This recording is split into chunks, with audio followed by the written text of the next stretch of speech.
제3장. 사람이 만일 화목제의 제물을 예물로 드리되 소로 드리려면 수컷이나 암컷이나 흠없는 것으로 여호와 앞에 드릴지니 그 예물의 머리에 안수하고 회막문에서 잡을 것이요 아론의 자손 제사장들은 그 피를 제단 사방에 뿌릴 것이며 그는 또 그 화목제의 제물 중에서 여호와께 화제를 드릴지니 곧 내장에 덮인 기름과 내장에 붙은 모든 기름과 두 콩팥과 그 위의 기름 곧 허리 쪽에 있는 것과 간에 덮인 거풀을 콩팥과 함께 떼어낼 것이요 아론의 자손은 그것을 제단 위에 불 위에 있는 나무 위에 번제물 위에서 살을지니 이는 화제라 여호와께 향기로운 냄새니라.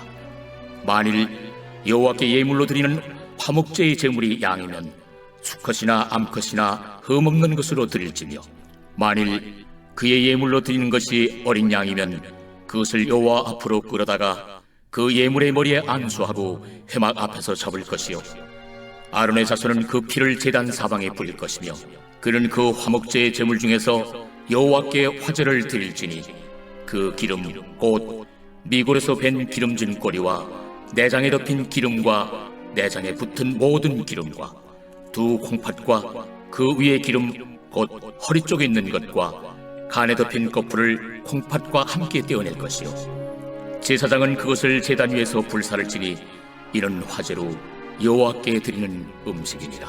만일 그의 예물이 염소면 그것을 여호와 앞으로 끌어다가 그것의 머리에 안수하고 회막 앞에서 잡을 것이요 아론의 자손은 그 피를 제단 사방에 뿌릴 것이며 그는 그 중에서 예물을 가져다가 여호와께 화제를 드릴지니 곧 내장에 덮인 기름과 내장에 붙은 모든 기름과 두 콩팥과 그 위의 기름 곧 허리 쪽에 있는 것과 간에 덮인 거풀을 콩팥과 함께 떼어낼 것이요 제사장은 그것을 제단 위에서 불사를 지니 이는 화제로 드리는 음식이요 향기로운 냄새라.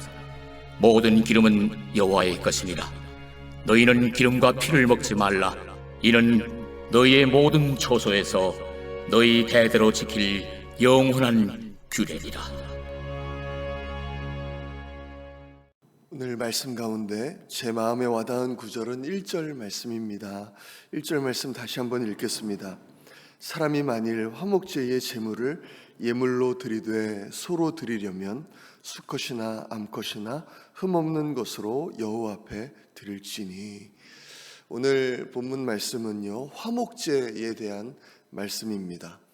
화목제는 그 제사의 이름처럼 하나님과의 화목 그리고 또 이웃과의 화목을 이루기 위한 제사입니다.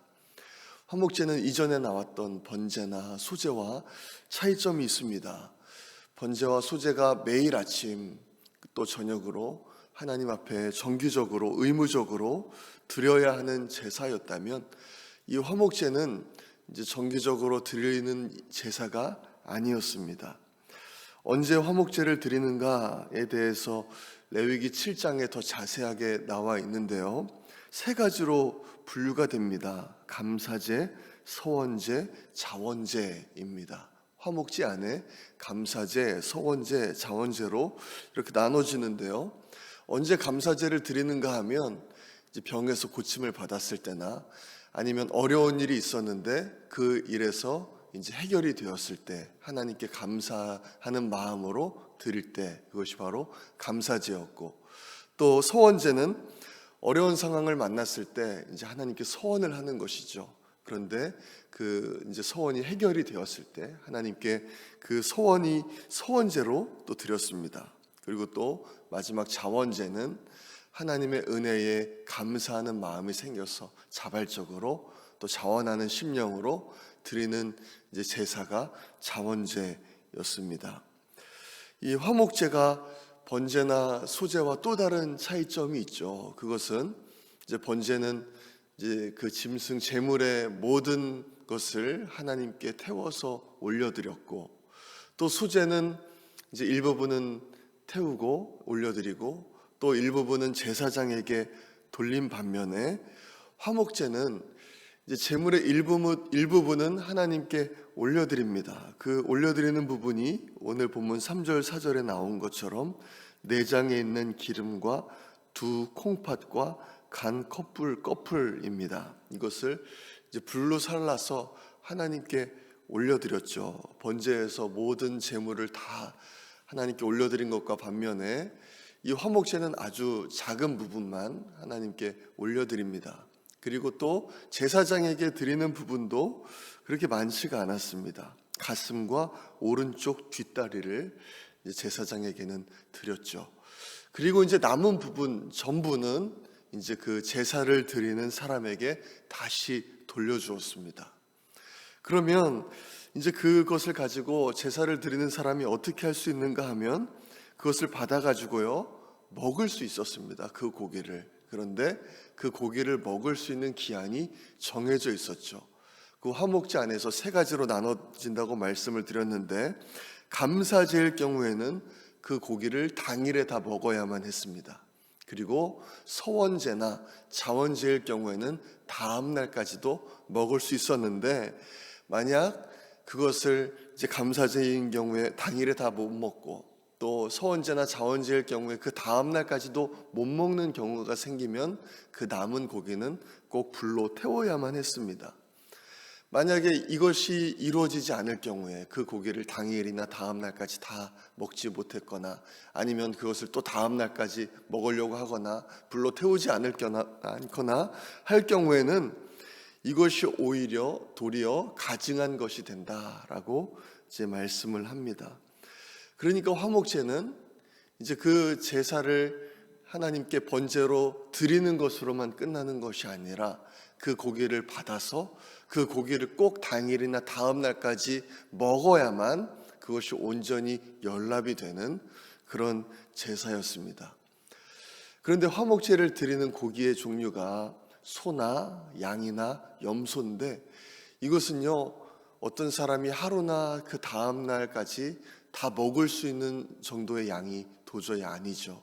그래서 이것은 이제 가족들을 다 불러 모아야만 했고, 이것을 당일날까지 다 먹으려면, 그리고 또 그것도 안 되면 이제 그 마을 전체 사람들을 다 불러야지만 먹을 수 있을 정도의 그런 양이었습니다. 이 당시에 고기가 얼마나 귀했겠습니까? 그러니까 이 누군가가 화목제를 드리는 날은 이 마을에 잔치가 일어나는 날이죠.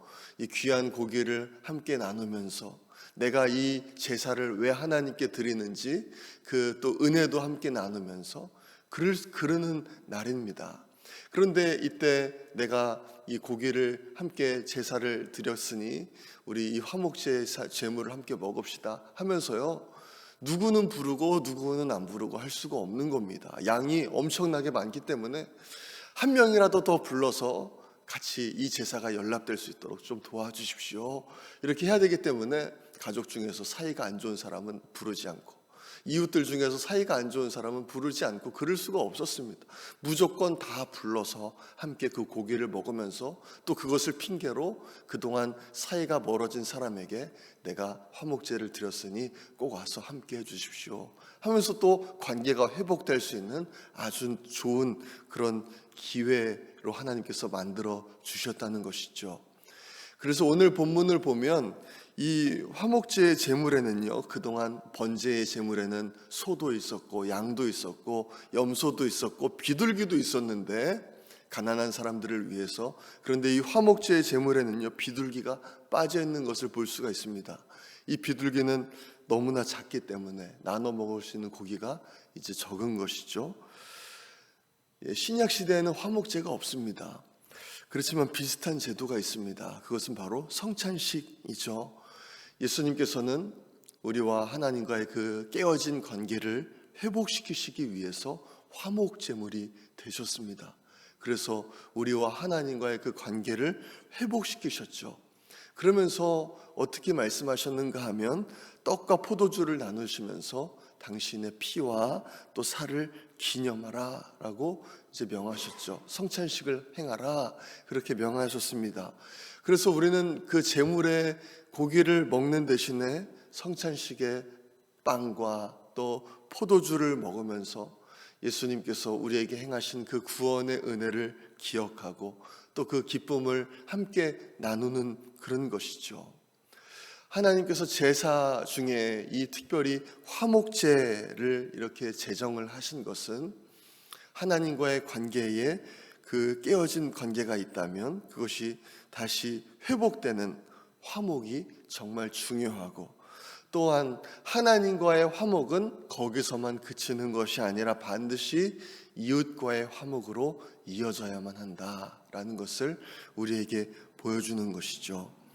오늘 말씀을 보면서 우리가 채워야 할 것은 화목제를 드림으로 하나님과의 관계가 회복되고 또 이웃과의 관계가 회복되었던 것처럼 우리도 우리의 진정한 화목 제물 대신 우리 예수님을 의지하여서 하나님과 더욱더 친밀한 관계로 나아가는 것이고, 또한 이웃과의 관계도 더욱더 친밀하게 또 회복되는 그런 관계로 나아가는 것이죠. 이것이 바로 예수님께서 말씀하신 가장 큰 계명, 하나님 사랑, 이웃 사랑인 줄로 믿습니다. 예수님께서 우리에게 베풀어 주신 그 은혜를 생각하시며 하나님과 더욱더 친밀하고 깊은 관계로 나아가시고, 또한 그 사랑을 가지고 우리 이웃을 사랑하고 섬기시는, 또 모든 관계들을 회복하기 위해 노력하시는 우리 모든 성도님들 되시기를 소망합니다. 이 시간에 우리 함께 기도하겠습니다. 화목제의 의미를 기억하며 우리가 하나님과 더욱더 친밀해지는 관계로 들어갈 수 있도록, 또 이웃과의 관계 회복이 필요한 부분들이 있다면 회복을 위해서 함께 기도하겠습니다. 우리 계속해서 기도할 때 구령의 열정을 더하셔서 전도에 힘쓸 수 있도록 또 우리 전도 대상자들을 위해서 기도하겠습니다. 담임 목사님을 위해서 기도해 주시고 또 모든 부교역자들과 장로님들, 영적 리더들을 위해서 기도해 주시기 바랍니다. 오늘 월요일은 세계 선교를 위해서는 남미 지역을 위해서 기도하겠습니다. 특별히 멕시코의 라준영 방주일 선교사님 사랑의 집짓기 사역을 위해서, 아르헨티나의 김우진 박경희 선교사님, 아르헨티나의 강기한 이희옥 선교사님을 위해서 기도해 주시기 바랍니다. 어려움 가운데 있는 성도님들과 또 환우들을 위해서 기도해 주시고, 또 우리 각자의 기도 제목들을 놓고 우리 주여 한번 외치고 기도하겠습니다. 주여.